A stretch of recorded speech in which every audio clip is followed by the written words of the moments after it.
दोस्तों, स्वागत है आप सभी का अपना प्यारा सा YouTube channel Trishant academy biology में।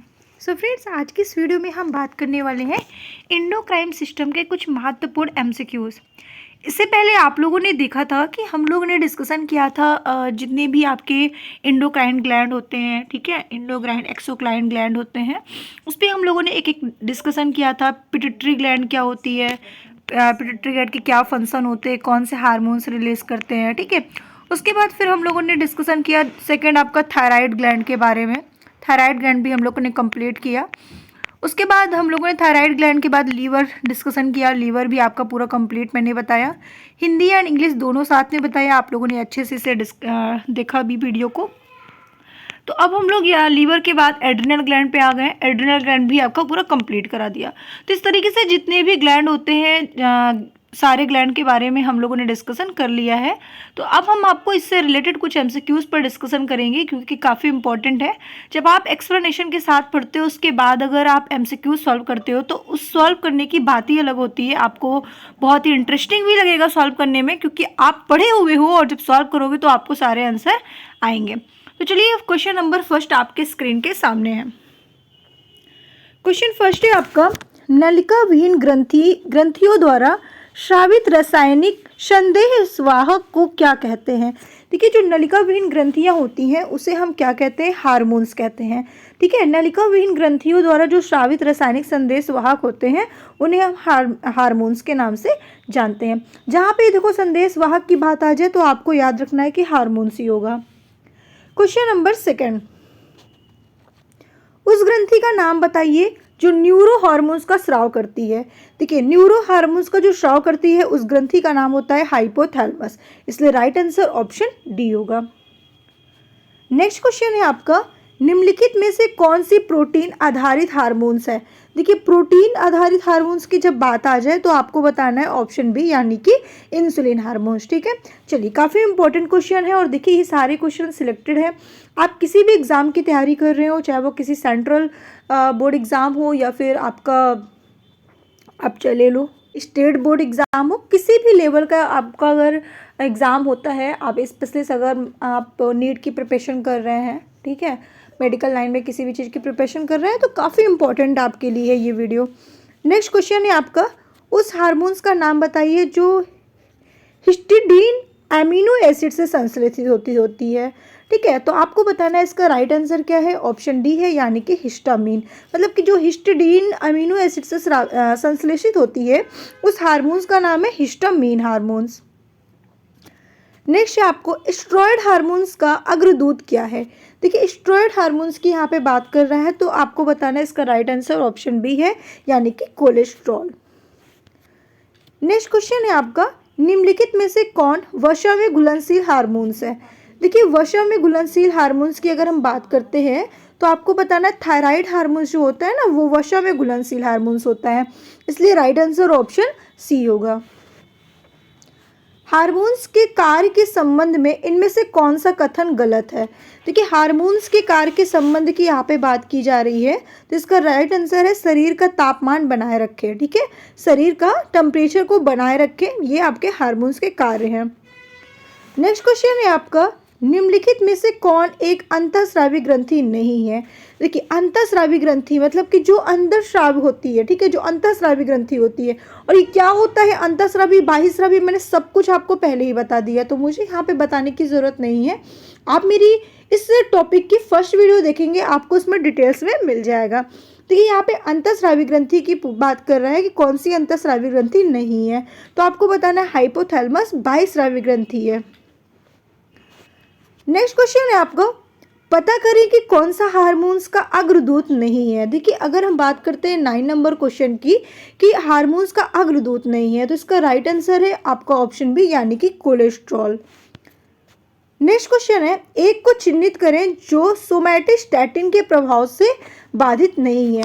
अब देखिए, यहाँ पर बात आ रहा है सोमैटोस्टैटिन के प्रभाव से, ठीक है, तो आपको बताना है डोपामाइन, ठीक है, डोपामाइन आपका जो होता है वो सोमैटोस्टैटिन से प्रभाव से बाधित नहीं है।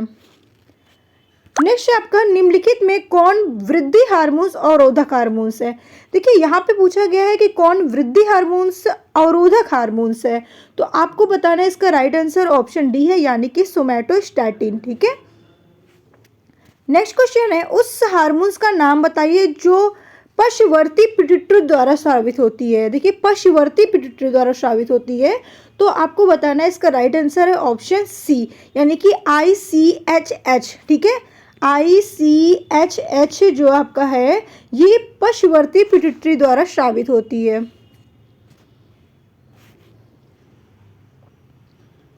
चलिए नेक्स्ट क्वेश्चन पे आते हैं हम लोग। इनमें से कौन अंतःस्रावी तंत्र के बारे में सही है। देखिए अंतःस्रावी तंत्र के बारे में जब बात करते हैं तो आपको बताना है, यहाँ पे थोड़ा सा आपको पढ़ना पड़ेगा। हार्मोन्स को स्रावित करता है जो रक्त द्वारा लक्षित कोशिकाओं तक पहुंचाया जाता है। यह चयापचय गतिविधियों में परिवर्तन का कारण बनता है। यह प्रभाव लंबे समय तक रहता है या फिर शत सर्वोपरि होता है। ठीक है, तो आपको बताना है इसमें से कौन सा राइट आंसर है, तो आपको बोलना है कि ऑप्शन सी है, यानी कि प्रभाव लंबे समय तक रहता है। इसका जो प्रभाव होता है, इफेक्ट होता है, वो लंबे समय तक रहता है, इसलिए इसका राइट आंसर ऑप्शन क्या होगा, सी होगा। नेक्स्ट है आपका अग्नाशय में जो कोशिकाएं हैं जो इंसुलिन का स्राव करती है, ग्लूकोज के स्तर को कम करती है, उस हार्मोन्स का नाम पूछा है, सॉरी उस कोशिका का नाम पूछ रहा है कि अग्नाशय में जो कोशिका हैं जो इंसुलिन का स्राव करती है, तो आपको बताना है इंसुलिन का स्राव कौन करती है, बीटा सेल होती है। बीटा सेल जो होती है वो इंसुलिन का स्राव करती है। निम्नलिखित में से कौन सी अंतःस्रावी ग्रंथि शरीर की वृत्ताकार लय के लिए जिम्मेदार होती है, तो आपको बताना है पीनियल ग्लैंड होती है। ठीक है, यानी कि पीनियल ग्रंथि। नेक्स्ट आपका है हाइपोथैलेमस के विमोचन और अवरोधक हार्मोन्स का प्राथमिक लक्ष्य है। देखिए हाइपोथैलेमस के जो लक्ष्य होता है विमोचन और अवरोधक हार्मोन्स का प्राथमिक लक्ष्य होता है, ठीक है, वो क्या होता है, तो आपको बताना है अग्रवर्ती पीयूष ग्रंथि। ठीक है, याद रखेंगे आप लोग, क्योंकि ये भाई हाइपोथैलेमस का क्या काम होता है, ये कंट्रोल करता है किसको, पिट्यूटरी ग्लैंड को, इसलिए हाइपोथैलेमस को हम लोग क्या कहते हैं, सुपर मास्टर ग्लैंड कहते हैं, और इसे क्या कहते हैं, तो आपको बताना है मास्टर ग्लैंड कहते हैं। ओके, चलिए इनमें से किस ग्रंथि से स्राव पुरुषों और महिलाओं के बीच में भिन्न होता है। ठीक है, मतलब यहाँ पे कह रहा है कि इसमें कौन सी ग्रंथि है जो स्राव करने पर जो भी आपका हार्मोन्स रिलीज करती है तो पुरुषों और महिलाओं के बीच में भिन्न होता है, तो आपका राइट आंसर क्या होगा, आप मुझे कमेंट करके बताइएगा। देखिए बहुत ही अच्छा क्वेश्चन है, बहुत काफ़ी इंपॉर्टेंट क्वेश्चन है, आपको एकदम स्टार लगा लेना है, सिलेक्टिव क्वेश्चन है ये। ठीक है, तो इसका राइट आंसर क्या है, सभी लोग कमेंट करके मुझे बताइएगा, वेरी वेरी इंपॉर्टेंट क्वेश्चन है। अगर आप ये क्वेश्चन गेसिंग करते हो और अगर आपने अच्छे से पढ़ा है मेरी पूरी क्लासेस को, तो इसका राइट आंसर आप लोग मुझे तुरंत कमेंट करके बताओगे। नेक्स्ट क्वेश्चन है रक्त में कैल्शियम का स्तर किसके द्वारा नियंत्रित रहता है, यानी कि कौन सा ग्लैंड होता है जो रक्त में कैल्शियम का स्तर को मेंटेन यानी कि कंट्रोल करके रखता है, नियंत्रित करके रखता है। तो इसका राइट आंसर है कौन सा, ए और बी, यानी कि थायराइड और पैराथायराइड। नेक्स्ट क्वेश्चन है आपका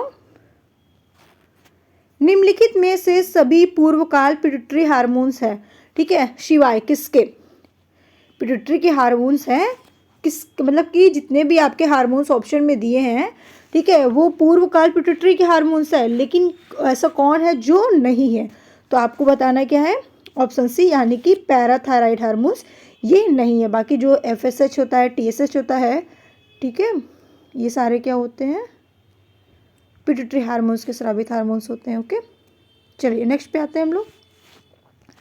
कैल्सीटोनिन निम्नलिखित में से किसका हार्मोन्स है, मतलब कैल्सीटोनिन हार्मोन्स का नाम है और ये कौन सी ग्लैंड स्रावित करती है, तो आपको बताना है थाइमस ग्लैंड स्रावित करती है।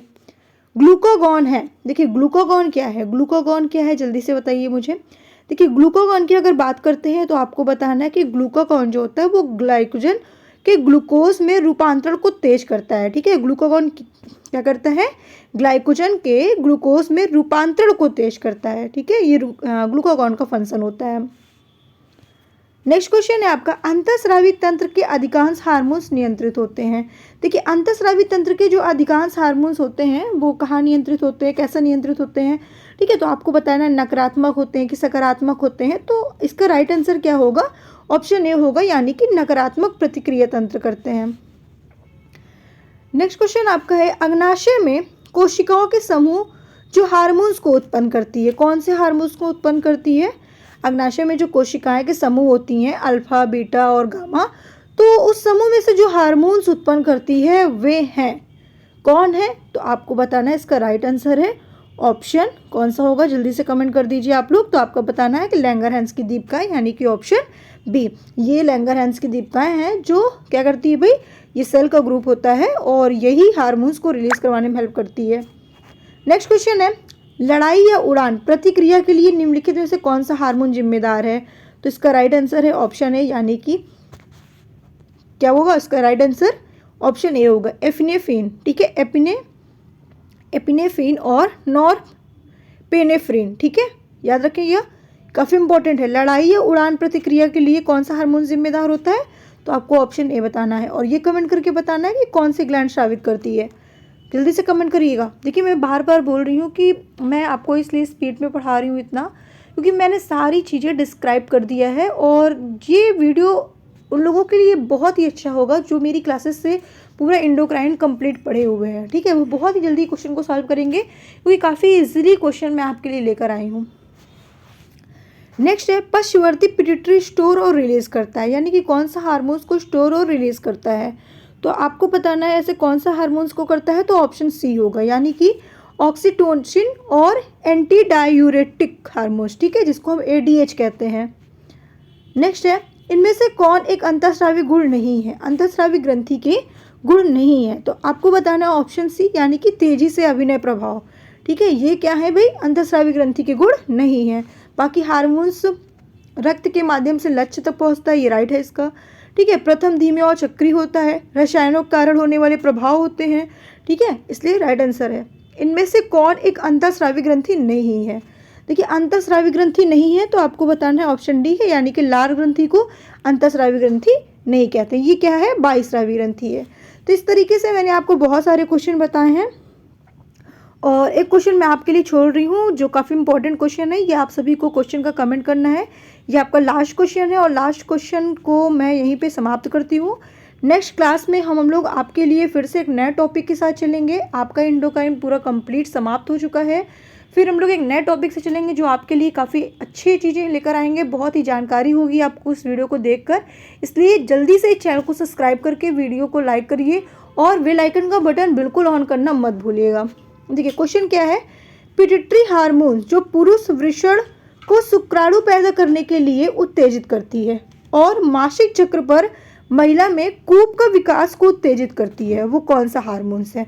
ये आपको कमेंट करके मुझे बताना है।